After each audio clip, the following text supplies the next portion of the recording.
یہ اتنے خوش قسمت ہیں، اتنے خوش نصیب ہیں، اتنے اللہ کے پیارے ہیں کہ اللہ کے محبوب نے ان کے بارے میں فرمایا من اذن 7 سنین محتسبا کتب لہ براءۃ من النار۔ بہت بڑی خوشخبری سنائی ہے رسول اللہ صلی اللہ علیہ وسلم نے۔ فرمایا جو شخص 7 سال تک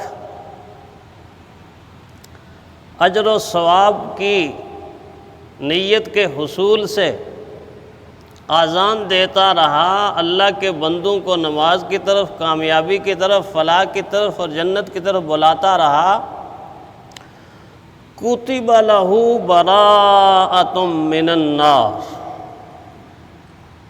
فرمایا اللہ ایسے شخص کے بارے میں فیصلہ کرتے ہیں، فیصلہ لکھ دیتے ہیں کہ یہ شخص دوزخ کی آگ سے نجات پا گیا، یہ شخص دوزخ کی آگ سے نجات پا گیا۔ دوسری حدیث میں رحمت عالم صلی اللہ علیہ وسلم نے فرمایا لا یسمع مداعی صوت المؤذن جن ولا انس ولا شیء الا شہد لہ یوم القیامہ۔ فرمایا آذان پکارنے والا مؤذن جب آذان پکارتا ہے، اس کی آواز کوئی جن سنتا ہے، کوئی انسان سنتا ہے، کوئی بھی چیز سنتی، یہ ساری کی ساری چیزیں قیامت کے دن اس مؤذن کے حق میں گواہی دیں گی۔ پھر ایک حدیث میں فرمایا کہ جہاں تک اس کی آواز پہنچتی ہے، کوئی خشک چیز یا تر چیز جہاں تک اس کی آواز پہنچتی ہے، قیامت کے دن اس آذان پکارنے والے کے حق میں اللہ کے دربار میں سفارش کریں گی، اللہ کے دربار میں گواہی دیں گی۔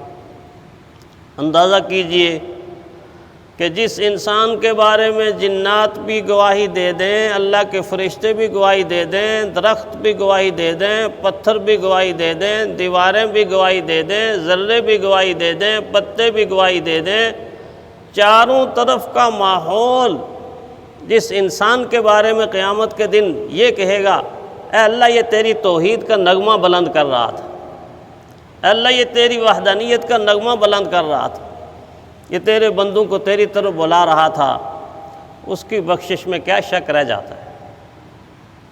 پھر پیارے پیغمبر صلی اللہ علیہ وسلم نے مزید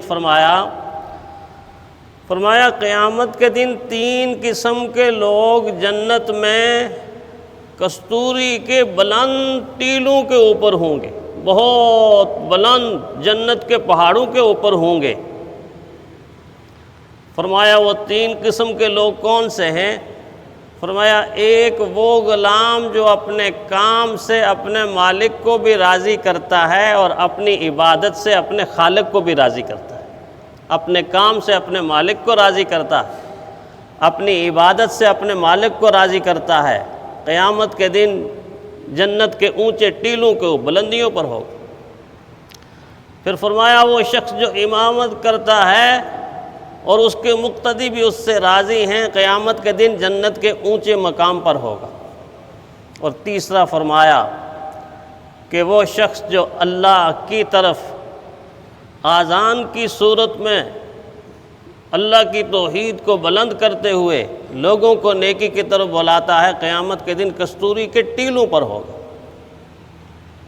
پھر رحمت عالم صلی اللہ علیہ وسلم نے فرمایا اللہ رحمت کی نگاہ سے دیکھتے ہیں، پیار کی نگاہ سے دیکھتے ہیں۔ جنگل میں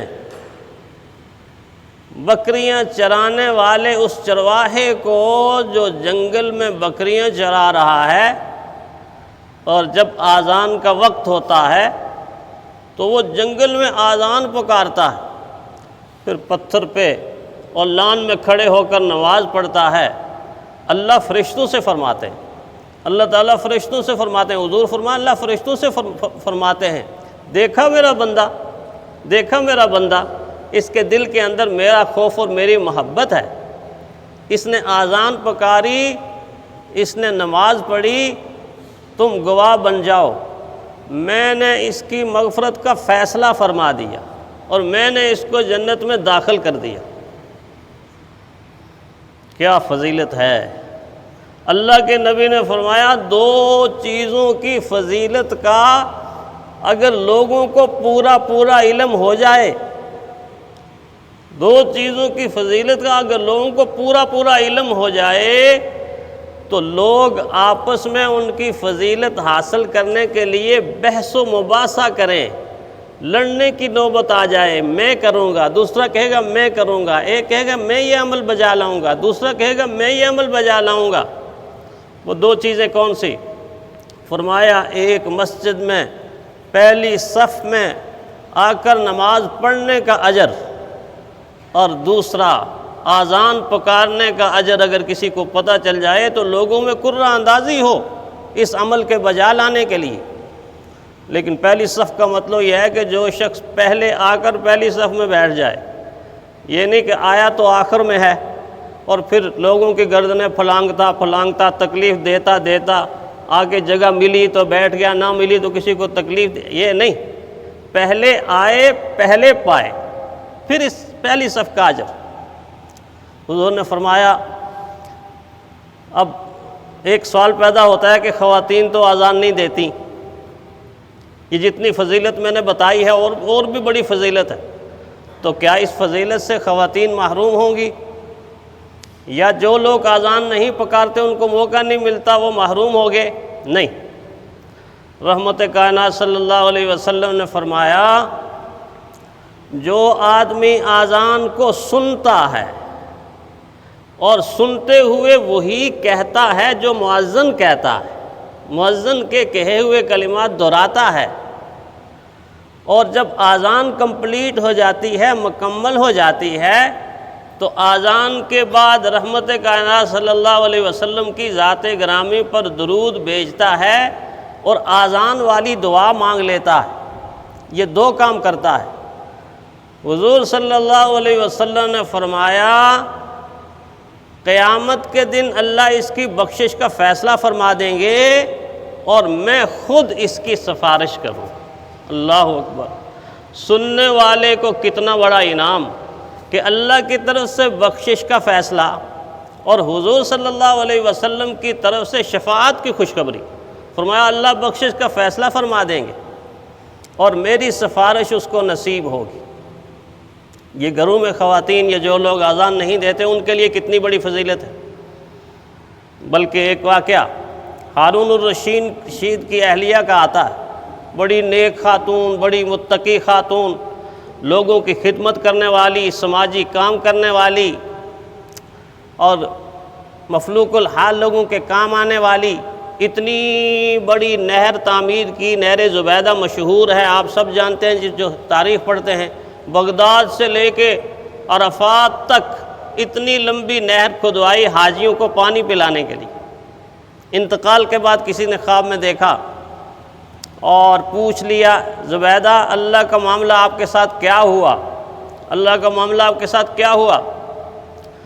کیا نہر کھدوانے اور پانی پلانے کا اجر آپ کو جنت کا مالک اور وارث بنا گیا؟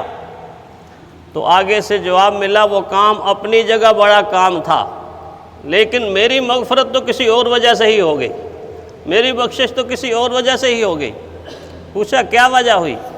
کہنے لگی ایک دن کھانا سامنے رکھا، میں نے لقمہ توڑا، ایک طرف سے ایک ہاتھ میں لقمہ اور دوسری طرف سے تیز ہوا جو چلی، اس ہوا کی وجہ سے میرا دوپٹہ سر سے کھسک کر پیچھے کی طرف گیا اور اسی دوران آنن فانن مسجد سے اذان شروع ہو گئی، اللہ اکبر کی صدا بلند ہو گئی۔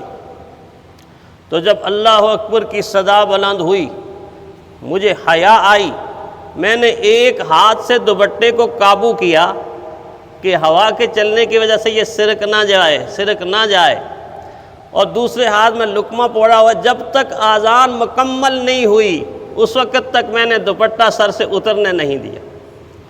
فرمایا اللہ تعالیٰ کی طرف سے فرشتے کے ذریعے مجھے پیغام ملا کہ تو نے میرے نام کی حیا کی ہے، میں نے تیری جنت کو پکا کر دیا۔ آج اس دوپٹے کی قدر و قیمت مسلم خواتین کو ہے ہی نہیں ہے، جن سے آنچل بھی دوپٹے کا سنبھالا نہ گیا، جن سے آنچل بھی دوپٹے کا سنبھالا نہ گیا، ان سے کیا خاک میرے گھر کی حفاظت ہوگی۔ جو اپنے دوپٹے کی حفاظت نہ کر سکی وہ میرے اور آپ کے گھر کی حفاظت کیا کرے گی۔ آج تو بات دوپٹے سے بڑی آگے چلی گئی، دوپٹے سے بہت آگے نکل گئی۔ تو میں عرض کر رہا تھا کہ آذان دیکھیے کہ اس نے آذان کا صرف احترام کیا، اللہ نے جنت کی مالکہ بنا دی۔ اور حضرت بلال بھی آذان شروع کیسے ہوئی؟ حضور صلی اللہ علیہ وسلم نے صحابہ سے فرمایا کہ ایسا طریقہ ہونا چاہیے لوگوں کو اللہ کی طرف بلائیں۔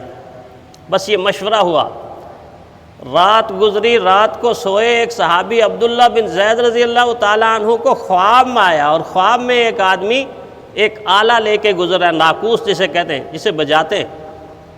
تو وہ اس سے کہتے ہیں یہ آلہ مجھے دے دے، ہم اپنی نماز کے لیے بجائیں گے، لوگوں کو بلائیں گے۔